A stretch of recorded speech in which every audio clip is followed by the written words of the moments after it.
Les enfants sont donc en possession du masque et vont se diriger vers la mission qui possède le camion pour les ramener à leur village, à Mambou, alors que le masque, lui, devrait pouvoir retourner à son village, le village de Tokoto. Est-ce qu'ils vont y parvenir? Voyons voir. Le soleil est très haut dans le ciel et la journée est bien avancée. Après un très long moment de marche, ils perçoivent, venant d'assez loin, des rires et des applaudissements. En approchant et en écartant des feuilles de citronnelle, ils voient un groupe de gens amusés par un singe. Celui-ci avait de grosses joues et était de grosse taille, ce qui amusait davantage les gens. 2 yeux noirs luisants lui donnaient un air de gaieté. En observant la foule, les enfants remarquent que la plupart des gens tiennent à la main, ou sur l'épaule, ou sur la tête, un sac, une bassine, pleine de légumes. S'approchant d'une personne qui est en train d'admirer le singe, Mayele lui adresse gentiment la parole. « S'il vous plaît, citoyen, qu'attendez-vous ? Nous attendons le foula-foula qui nous mènera chez nous, juste après le village de Mambou. » Les enfants poussent un soupir de soulagement en entendant ces bonnes paroles.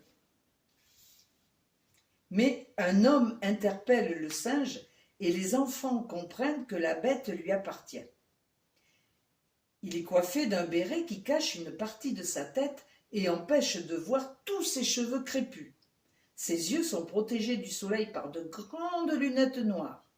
Il porte une magnifique veste blanche et en dessous un polo ceinturé d'un foulard. Il a un pantalon blanc assorti à la veste et il est chaussé de mocassins noirs.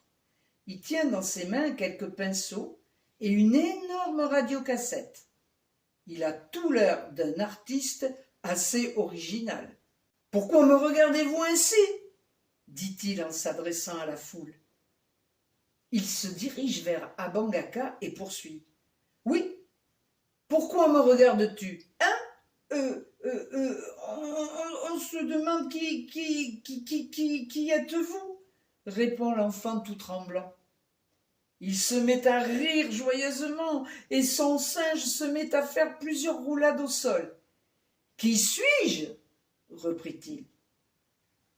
Je suis griot, mais pas comme aux temps anciens. Un griot des temps modernes. Je porte la paix et la tolérance. Je vais partout là où il y a des hommes, c'est ainsi ma vie. Donc voici le singe assez rigolo. Et voici donc ce fameux artiste assez curieux lui aussi. La foule écoute curieuse. Vous qui êtes autour de moi et qui m'entendez, ne vous laissez pas terrifier par les mystères de la sorcellerie, mais écoutez les conseils de ceux qui détiennent la sagesse. Ouvrez le cœur à la naissance du jour, dansez, chantez, riez, profitez de la vie qui s'ouvre devant vous et contemplez les merveilles de la nature. Mais ne restez pas toujours là comme des enfants à battre des mains. Réfléchissez. Et si vous êtes assez heureux, pensez aux autres qui vivent dans la misère, les souffrances, les maladies et la faim. Ne restez pas enfouis dans le passé, vivez vers l'avenir. Je suis griot comme l'était mon père et le père de mon père, mais pas comme aux temps anciens. Je réveille les esprits pour apprendre à apprendre et pour apprendre à comprendre. Souvenez-vous, souvenez-vous. Dans un coin sombre des terres d'Afrique, des enfants ont les pieds cassés par le tendre soleil de la misère.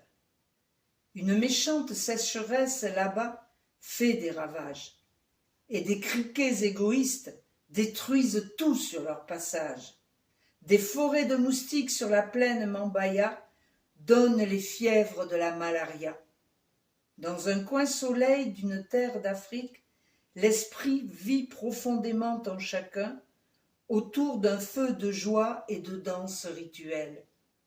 De nos mains et notre sueur naîtra notre chance, car nous aurons appris au long des ans à faire pousser l'eau et cueillir les étoiles sur cet immense pays, la terre, qui se dévoile à nos yeux rieurs qui n'auront plus peur.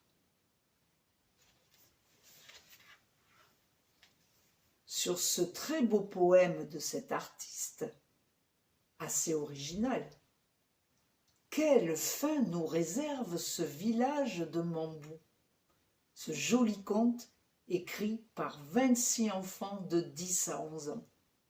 C'était en juin 1989 que le conte a été terminé d'être écrit et puis a été édité.